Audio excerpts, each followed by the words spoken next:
தப்பா இருந்தாலும் பரவாயில்ல, தப்பா இருந்தால் கொஞ்சம் சத்தம் கம்மியாக, தப்பு இல்லை கொஞ்சம் சத்தம் அதிகமாக இருக்காது. ஏன்னா சுவாமியோட நாமா சொல்றதுக்கு என்னைக்குமே கஷ்டப்படக்கூடாது. நாக்கு நல்லா இருக்கும்போதே சுவாமி நாமா சொல்லிடணும். அதுதான் அவங்க பாடினாங்க.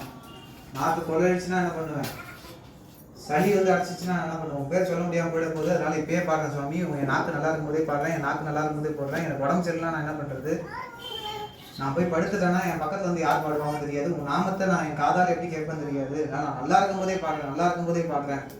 யம தூதர் வந்துட்டா என்ன பண்றது, கிங்கரெல்லாம் வந்து யமன் வந்து என்ன வைஷ்ணவ சொல்லிட்டா என்ன பண்றது, போற வழியில எனக்கு எதனா ஆயிடுச்சுன்னு என்ன பண்றது, கண்ணு தெரியாம ஆயிடுச்சுன்னா என்ன பண்றது, காது கேட்காம போயிட்டு என்ன பண்றது. நான் நல்லா இருக்கும் போதே உன் நாமாவை சொல்லி சொல்லி சொல்லி சொல்லி பழகிறேன். நம்ம எந்த அளவுக்கு நம்ம சுவாமியோட நாமாவை எழுந்தா ராமா, நின்னா ராமா, உட்கார்ந்தா ராமா, படுத்தா ராமா, இதே பழங்கால பாட்டிங்கெல்லாம் சொல்லிட்டு இருப்பாங்க. இல்லைன்னா முருகா அப்படின்ற நாமம் கண்டிப்பா பழங்கால பாட்டிங்க எல்லார் வாயிலையும் வந்துருக்குது. இன்னைக்கு எல்லார் வாயிலையும் வர்றது ரொம்ப கம்மியாயிட்டு. இது ஏன்றது யாருக்கும் புரியல. சுவாமியோட நாமாவை எந்த அளவுக்கு நம்ம சொல்றோமோ நம்மளுடைய பேங்க் அக்கௌண்ட்ல அதிகமாயிட்டே இருக்கணும். பணம் கிடையாது, புண்ணியம். இங்க இருக்க பேங்க் கிடையாது, மேலோகத்தில் இருக்க பேங்க்ல அதிகமாகிட்டே இருக்கும். நம்மளோட இன்க்ரீஸ் ஆகிட்டே இருக்கும். சாமி நம்ம குழந்தை வந்து நம்மளை கூப்பிட்டுட்டே இருக்கு, சீக்கிரம் போகும் சீக்கிரம் போகும் சுவாமி நினைச்சிட்டு இருப்பாரு. நம்ம குழந்தை நம்மளை கூப்பிட்டு இருக்கு அப்படின்ட்டு. அதனால எந்த அளவுக்கு நம்ம நாமாவை சொல்றோமோ அந்த அளவுக்கு நல்லது. விஷ்ணு சஹஸ்ரநாமத்திலேயே பார்வதி தேவி கேட்கிறாளாம் சிவபெருமான் கிட்ட, சுவாமி இந்த மாதிரி சஹஸ்ரநாமங்கள்லாம் இருக்கு, குழந்தைகள் தெரிஞ்சவங்களுக்கு ஓகே, கத்தந்து சொல்றா, இல்லை ஏதோ தெரிஞ்சு வளர்றா, இவங்கெல்லாம் ஓகே. எதுவுமே தெரியாம பாமரர்கள்லாம் நிறைய பேர் இருக்காங்க, அவங்களாம் சஹஸ்ரநாமம் என்ன தெரியாது. சில பேருக்கு அந்த பாஷை வாயில் நுழையாது, சில பேருக்கு நாக்கு தழுக்கும், சில பேருக்கு சொல்லணும்னு நினைச்சாலும் சொல்ல முடியாது. அந்த நேரத்தில் என்ன பண்றது, இவ்வளோ கஷ்டமா இருக்கே, ஒரு 1/2 hour எப்படியும் போகுது, 3/4 மணி நேரம் வரையும் போகுது நம்ம சஹஸ்ரநாமம்லாம் அப்படின்னு சொல்லி அன்னைக்கே பார்வதி தேவி சுவாமி கிட்ட கேட்டார். நமக்கெல்லாம் ஷார்ட் கட் குழந்தைங்கலாம் சொல்லாது, நம்மளுக்கு தெரிஞ்சு போச்சு போடுது. நம்மளாம் சொல்ல மாட்டோம் சஹஸ்ரநாமம், நம்மளுக்கு தெரிஞ்சு தப்பு. எப்போ சஹஸ்ரநாமம் உருவானப்பவே சாட்சாத் பார்வதி தேவி சிவன் கிட்ட கேட்கிறாளாம், இந்த மாதிரி எல்லா குழந்தைகளும் சொல்லாது, ஏதோ ஒரு 10 குழந்தைகள் 2 குழந்தை சொல்ல, மீதி 8 குழந்தைகள் என்ன பண்றது, அதுக்கு எப்படி புண்ணியம் கிடைக்கும், எப்படி நம்ம பாதத்தை வந்து அது வந்து சேரும் அப்படின்னு கேட்கும்போது சிவபெருமான் சொல்றாராம், கஷ்டமே படாத, நீ தாயின்றத எல்லா இடத்துலையும் நிரூபிக்கிற, உன்னுடைய இந்த கேள்விக்கான பதில் ஸ்ரீராமா அப்படின்னு சொன்னாலே போதும். ஸ்ரீராம ராம ராமேதி ரமே ராமே மனோரமே சஹஸ்ரநாம தத்துல்யம் ராமநாம வராணனே. இதுவும் சொல்ல முடியல, சஹஸ்ரநாமத்தை இதுக்குள்ள அடக்கிட்டாங்க. 1000 பேர்களை இந்த ஸ்ரீராம ராம ராமேதி ரமே ராமே மனோரமே சொல்றது கஷ்டமா இருக்கா? வாய் தரங்க, தெரிஞ்சவங்க வாய் தரங்க சொல்லுங்க.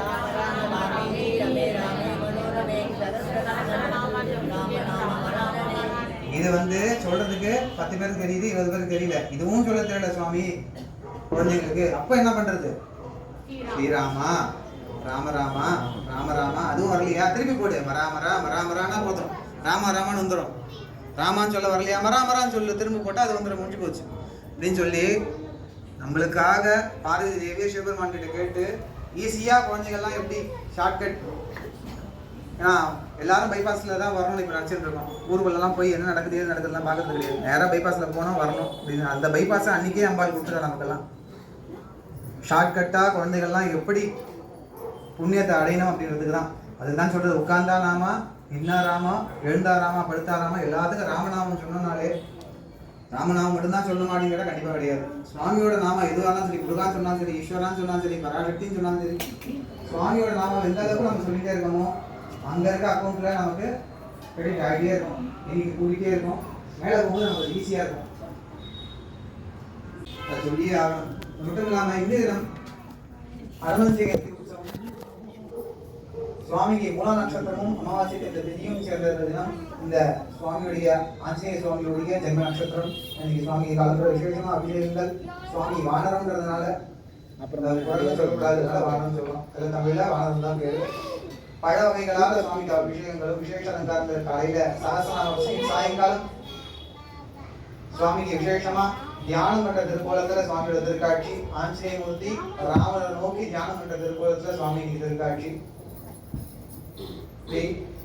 ஆஞ்சநேயருக்கு எந்த நாம சொன்னாலும் அந்த அளவுக்கு வரமாட்டார். ராமா அப்படின்ற நாமத்தை என்னைக்கு நம்ம சொல்றோமோ நம்ம பக்கத்தே வந்து இருப்பாங்க. ஏன்னா ராமநாமம் அவருக்கு அவ்வளவு பிடிக்குமா. ராமருடைய பஜனைகள்லாம் எங்கெங்க நடக்குதோ அங்கெல்லாம் கண்டிப்பா ஆஞ்சநேயர் வருவார் ஐதீகம். இன்னைக்கும் வந்துட்டு இருக்கார். அது மானு ரூபமா இருந்தாலும் சரி இல்ல வான ரூபமா இருந்தாலும் கண்டிப்பா ஒரு குழந்தையாவோ இல்ல ஒரு முதியவராகவோ ஒரு இளவயசு வாலிபராகவோ இல்ல சுவாமி வானரமாவே கூட பல இடத்துல வந்திருக்கார். நிறைய பேர் காட்சி கொடுத்திருக்கார். அப்படி சுவாமிக்கு ஆஞ்சநேயரை நீங்க வழிபடணும்னா ஆஞ்சநேயர் பேர் சொன்னா வேஸ்ட். ராமரோட நாமம் சொன்னா பக்கத்துலயே அந்த கோயில் என்ன அவங்க பிரச்சனை சொல்லுப்பா என்ன கூப்பிட்டே அப்படின்றாரு. இப்ப நான் ராமர் தானே கூப்பிட்டவங்க கூப்பிடலன்னா என்னதான் கூப்பிட்டாரு. எனக்கு ராமநாமன் சொன்னா பிடிக்கும், உங்களுக்கு என்ன வேணுமோ சொல்லி நான் சொல்ல அப்படின்னு பக்கத்துல நிற்பேன். அப்படி இந்த ஆஞ்சநேயருக்கு ரொம்ப பிடிச்சமான இந்த ராமநாமத்தை அவரை பார்க்க வரும்போதாவது அட்லீஸ்ட் சொல்லலாம். தினம் தினம் ஒரு வாட்டி சொன்னாலும் சரி, எங்கெங்கெல்லாம் நம்ம ஆஞ்சநேயரை பார்க்க போறோமோ அந்த இதெல்லாம் ஸ்ரீராமதேவன் சொன்னா சரி, ராமராமன் சொன்னா சரி, பிரதட்சணம் பண்ணும்போது சரி, சுவாமி கும்பிடும் போதும் சரி, எங்கெங்கெல்லாம் நம்ம ஆஞ்சநேயரை வழிபாடு பண்றோமோ அந்த இடத்துல ராமராமன் சொன்னாலே போறோம். ஆஞ்சநேயர் நமக்கு ஒரு இடத்தை வாட்டி சொல்லி நம்மளுடைய என்ன தேவையோ இந்த வருஷமா இருந்தாலும் சரி ஒரு நியாயமான கோரிக்கையை கண்டிப்பா சுவாமி காத்து கொடுப்பார். அதனால இப்ப அடுத்த தீபாவளி ஆகும்போது கொஞ்சம் பொறுமையா இருந்து தீபாவளி பார்த்து பிரசாதம் வாங்கிக்கலாம். அதே போல வேற யாரும் வடமலைக்கு பணம் கட்டுறவங்க வந்திருக்கீங்களா?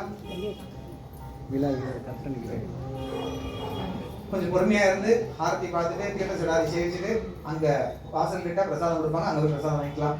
ஜெய் ஸ்ரீ வீர வீரவராஜ்ரமாஞ்சனேய மூர்த்திக்கு ஜெய் ஆதிபராசக்திக்கு ஜெய்.